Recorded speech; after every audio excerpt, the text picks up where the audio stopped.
श्री माथुर चतुर्वेद परिषद के मुख्य संरक्षक एवं अखिल भारतीय तीर्थ पुरोहित महासभा के मुख्य संरक्षक महेश पाठक जनपद वासियों के लिए हमेशा कुछ न कुछ सोचते रहते हैं। उनके द्वारा 12 ज्योतिर्लिंगों की स्थापना करवाई गई है। बता दें कि 23-24 जनवरी को अपने आवास एटीबी नगर में यज्ञ एवं पूजन करवाया गया। दिनांक 27 जनवरी को यमुना पल्ली पार पर 12 ज्योतिर्लिंगों को स्थापित विधि विधान से करवाया गया है, जिससे कि आम जनमानस भी एक साथ 12 ज्योतिर्लिंगों का पूजन एवं दर्शन कर सकें। इस अवसर पर महेश पाठक जी ने बताया कि वह सोमनाथ अखिल भारतीय तीर्थ पुरोहित महासभा के द्वारका कार्यक्रम के लिए गए हुए थे और सोमनाथ जी के दर्शन पूजन के समय उनके मन में यह भावना आई कि क्यों ना 12 ज्योतिर्लिंगों को एक साथ मथुरा में बुलाया जाए और जनमानस के लिए कोई ऐसा कार्य किया जाए भक्त महादेव के सभी स्वरूपों के दर्शन कर सकें। उसी कड़ी में प्रातःकाल यमुना पार पर दोपहर 12 बजे पंडितों के द्वारा विधि विधान से 12 ज्योतिर्लिंगों का पूजन करवाया गया एवं उनकी स्थापना कराई गई। इस अवसर पर माथुर चतुर्वेद परिषद के अध्यक्ष राकेश राजेंद्र प्रसाद चतुर्वेदी, चतुर्वेदी सेवा समाज के अध्यक्ष महेश चतुर्वेदी, परिषद के संरक्षक नवीन नागर, गिरधारी लाल पाठक, सेवा समाज के महामंत्री गणेश चतुर्वेदी, बैंक वाले, परिषद के महामंत्री राकेश तिवारी एडवोकेट, वहीं उपाध्यक्ष शिव कुमार चतुर्वेदी, योगेंद्र चतुर्वेदी, कमल चतुर्वेदी, संजय चतुर्वेदी एल्पाइन, अमित चतुर्वेदी, नीरज चतुर्वेदी। इस पुनीत कार में महेश जी पाठक के सुपुत्र राजन पाठक, रंजीत पाठक, वहीं रितेश पाठक, पूर्व पार्षद अतुल चतुर्वेदी मौजूद रहे।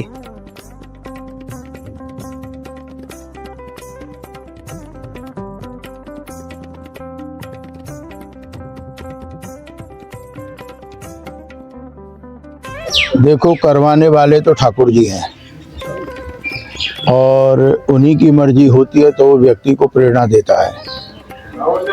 हमारे अखिल भारतीय तीर्थ पुरोहित महासभा का द्वारका में राष्ट्रीय अधिवेशन था, तो मैं उसमें गया।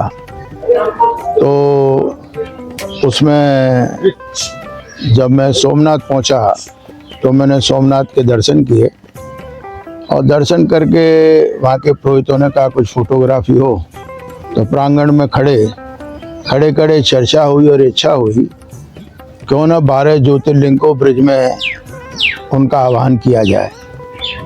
हमने ये अपनी भावना वहाँ पर कही तो उनको भी ऐसा लगा कि पाठक जी ने कहा है, आदमी पूछते हैं और चले गए। जब मैं द्वारका पहुँचा तो वहाँ मेरे मन में ये बात सोमनाथ में आ चुकी थी। वहाँ मैंने कंफर्म किया और एक हमारे जो वहाँ के पुरोहित हैं सोमनाथ के, हमने उनको फ़ोन किया कि हमारा ये प्रोग्राम कंफर्म है और हम ये पूजा अर्चन करेंगे। मथुरा आए, उनसे बात करके पराग जी से मुहूर्त निकाला और वो 23-24 का उन्होंने जनवरी में ये मुहूर्त दिया। फिर इसकी प्रक्रिया शुरू हुई। अब मैंने कहा कि यज्ञ नहीं, मुझे हर ज्योतिर्लिंग से वहाँ पूजन करवा के महादेव जी का फिर उनको मथुरा में आवाहन करना है। तो उन्होंने मुझे हर जगह महादेव जी को रख के और वहाँ पर पूजन के मुझे फ़ोटो भेजे, वो मैं तुमको एक दिखाता हूँ। और ये सभी उन महादेव जी को यहाँ पर लेकर पधारे। उसके बाद में हमने शोभा यात्रा निकाली एटीबी नगर में और फिर 12 ज्योतिर्लिंग के, क्योंकि हर तीर्थ से एक चीफ प्रीस्ट, एक उसका असिस्टेंट, दो उन ज्योतिर्लिंग को लेकर के यहाँ पधारे। फिर उन्होंने पूजा अर्चना कराई और फिर रुद्री से उन्होंने यज्ञ कराया 25,000 आहुति दिलवा करके। तो हर ज्योतिर्लिंग पर मेरे परिवार का भी एक सदस्य बैठा और फिर ये हुआ। अब मैं चाहता तो इस 12 ज्योतिर्लिंग को अपने घर में ही, जहाँ मेरा महादेव जी का मंदिर है, मैं उनकी स्थापना कर देता, परंतु मेरी लड़की ने मुझसे कहा, पापा यहाँ पर तो कोई घुस नहीं पाएगा और आप ही दर्शन करेंगे।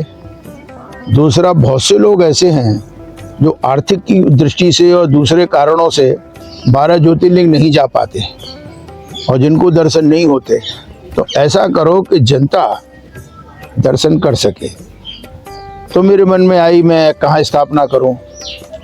तो हमारा परिषद का कार्यालय विश्राम घाट पे, मैंने सोचा उसके नीचे कर दूं।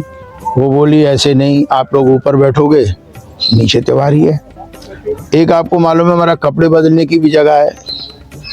मैंने वहाँ कहा तो उसने कहा नहीं, उसके ऊपर वो छतरी है, लोग रहते हैं, ये आपको अच्छा नहीं लगेगा। और वो मुझसे बोली क्यों नहीं यमुना पार। तो मुझे लगा ये महादेव जी की कृपा है। तो बोली वहाँ करो, वन है, खूबसूरत है। तो मैंने यहाँ विजिट किया। अब यहाँ आकर के मंदिर तो था, जीर्णोद्धार कराया इसका, और करा करके आज तुम देख रहे हो 12 ज्योतिर्लिंग की यहाँ स्थापना हो रही है।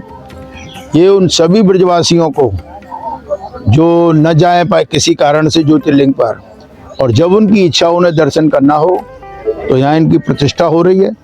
यहाँ लोग दर्शन करें, और ये एक स्थल जो है बड़ा आनंदमयी रमणीक स्थल है, और ये देवभूमि भी है।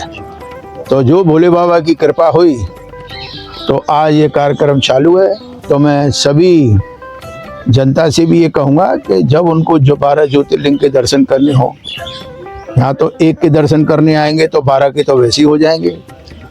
और फिर क्योंकि मेरे पिताजी भी ब्रज में के बारे में बहुत जानते थे, तो जब बातें चली तो ये आई कि भगवान कृष्ण ने जब उनके माता पिता को दर्शन करने थे तीर्थों के, तो उन्होंने सभी तीर्थों का आह्वान ब्रज में किया, बद्रीनाथ भी, केदारनाथ भी।